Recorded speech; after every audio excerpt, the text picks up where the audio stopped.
it's Marky. Today I just wanted to tell you about these Crevice cleaning brushes.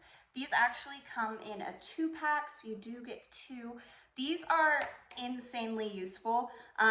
There's so many areas of your house and your life that you can't really clean because you don't really have a tool to do it. These are perfect. So if you can see, these are all the bristles right here, and then it does have this metal prong that goes into the handle, so it's not going to snap on you.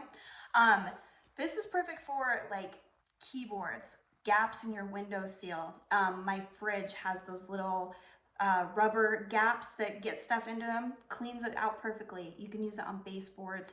I like to use them on the grout in my shower because it is tiled from top to bottom. These cleans out the grout so well. It is angled right here at the top, so you can get into the corners too. It's not just like the flat ones that you usually see. This is a lot more ergonomical, and it really helps cleaning all these different things in your home, even in cars. My air conditioning vents, they get really like dusty and hard to clean out because they are so thin.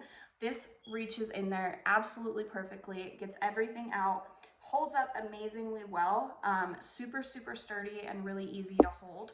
So if you're looking for something that is just going to like up your cleaning game a little bit, make those hard to reach areas a little bit easier to clean, I would highly recommend that you look into these. So I hope this was helpful. Thank you.